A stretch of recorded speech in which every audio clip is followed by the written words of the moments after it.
Lebanon border पर भीषण बमबारी हुई है। आईडीएफ का बॉर्डर इलाकों पर लगातार हमला हुआ है। हिजबुल्लाह लड़ाकों के होने की खबरों के बाद ये हमला हुआ है।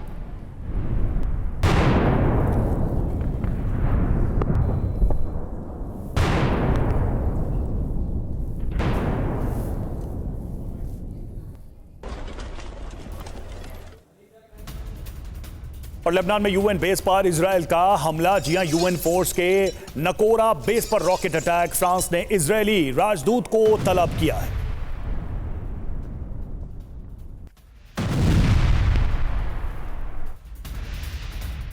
और एक और बड़ी खबर, लेबनान बॉर्डर के पास भयंकर जमीनी जंग चल रही है। हिजबुल्लाह आईडीएफ के बीच भीषण फायरिंग हुई है। गोलीबारी और इलाके से धमाके से इस पूरा इलाका दहलता हुआ दिख रहा है। तस्वीरों में आप देख रहे हैं हिजबुल्लाह और आईडीएफ के बीच में ये फायरिंग हो रही है। आमने सामने की फायरिंग में गोलीबारी हुई है और धमाके से ये पूरा इलाका इस तरह से हो चुका है।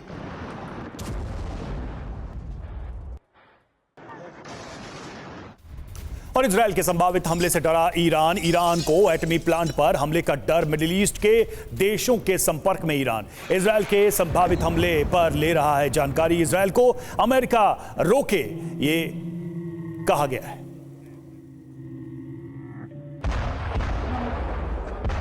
तो देखिए, मिडिल ईस्ट के देशों के संपर्क में ईरान है और लगातार वो कह रहा है कि इजरायल पर दबाव बनाया जाए। इजरायल के संभावित हमले पर वो जानकारी भी जुटा रहा है और अमेरिका से ये अपील कर रहा है कि इजरायल को रोका जाए किसी भी बड़े हमले से।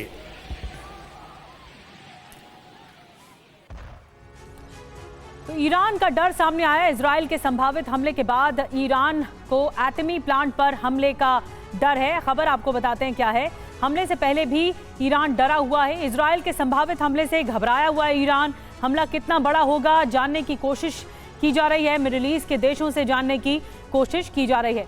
अब डर क्या है ये भी जानिए। ईरान पर बहुत बड़ा हमला करेगा इजरायल। एटमी ठिकानों पर हमले करेगा। ईरान के तेल डिपो पर भी हमले किए जा सकते हैं। ईरान के बड़े शहरों को निशाना बनाया जा सकता है।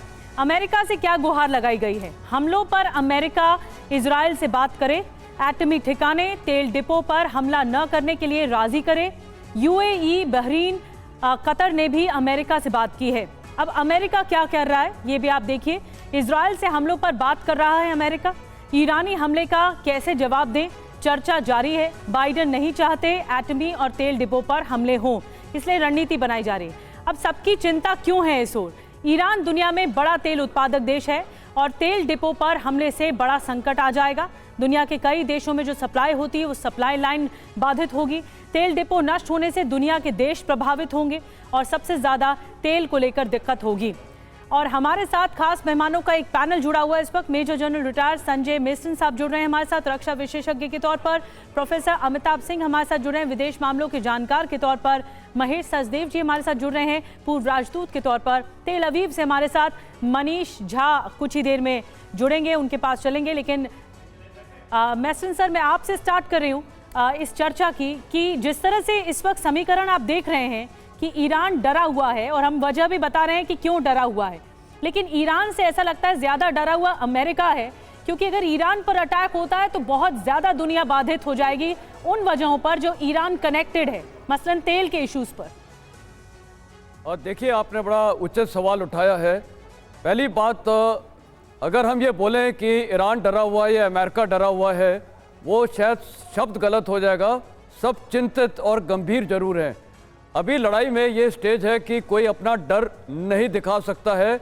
उनको ये दिखाना है कि वो ताकतवर देश है, जिस प्रकार ईरान अपने प्रॉक्सीज को यूज़ कर रहा है और हिजबुल्लाह को वापस रिवाइव करने की कोशिश कर रहा है। और खमेनी के भी स्ट्रॉन्ग स्टेटमेंट्स आ रहे हैं कि हम भी तगड़ा जवाब देंगे। तो कहने का मतलब डर से ज़्यादा मैं बोलूँगा सब चिंतित में है। लेकिन एक देश है इजराइल, उसकी स्ट्रैटेजी बहुत क्लियर है। वो टारगेट्स को स्ट्राइक करेगा। कब करेगा? लेट भी कर सकता है, जल्दी भी कर सकता है, लेकिन मेरे को लगता है कि वो आम तौर पे अभी थोड़ा डिले करेगा। उसका कारण ये है कि उसका फोकस अभी हिजबुल्लाह फ्रंट पे है।